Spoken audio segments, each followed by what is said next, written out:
Surname? O'Rahilly. Christian name? Ronan. Age? 27. Nationality? Irish. Religion? Roman Catholic. Occupation?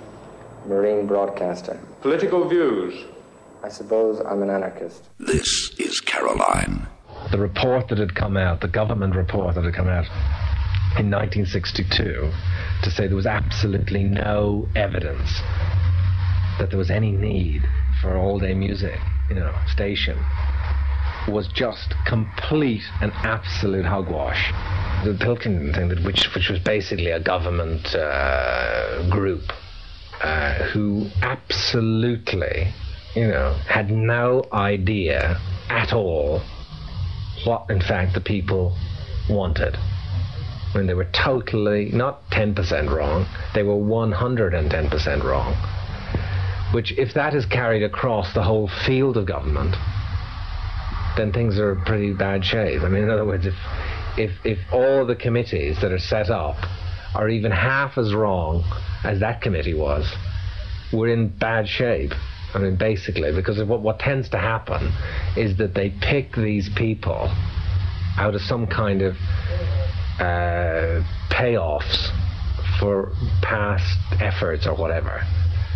And so you have a whole lot of these kind of, I mean, I don't even know who Pilkington was, the glass man or something. I mean, what he's got to do with radio, I don't know.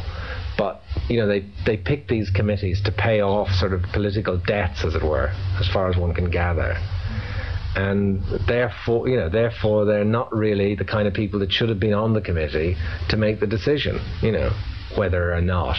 And how you make a decision that the thing is not wanted without experimenting would be very easy to set up even a local area and say we're going to take East Anglia or something, we're going to set a station up and put it in a truck and blast it out around the 10-mile area, a sort of a Radio Caroline in East Anglia, and we're going to have an experiment for 1 year, and at the end of the year we're going to interview everybody in that area and say, would you like, this happening would you like this happening on a continuous basis? And, no question, 90% would have, 90, 70, 80% would have said yes. And, these are things that are, out of the whole exercise. Anyway, then I suppose that's that one. Caroline Star, incredible response, and a very big response from the government as well, obviously. And they got really, because they just said, no, it's not needed. So there was a big response from them. Just the usual bureaucracy response to something that's new and healthy, And, they tried all kinds of things to block it. Of course, the Tories weren't as fanatical. But when the Labour people came in, my God, it was, one of their biggest, if you think about it. The only thing I can remember, a lot of people, the biggest things they did between 64 and 70, the one thing you can remember there was a definite change was they passed a law against us. That seems to be their big...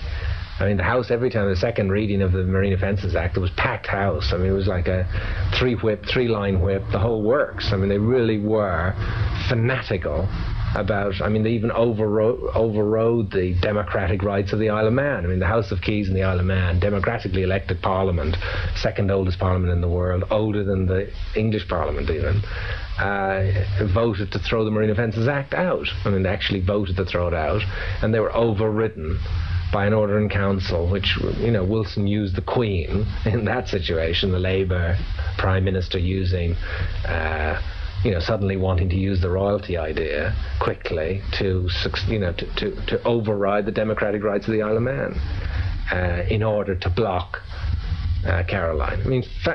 Quite incredible. Quite incredible sort of paranoia about the idea of people actually having the freedom to express themselves through a non-governmental control situation. There's absolute paranoia, and it seems to happen with socialists, because the whole socialist package only works on the basis that they control what you think, what you eat, what you do, where you work, and everything about it.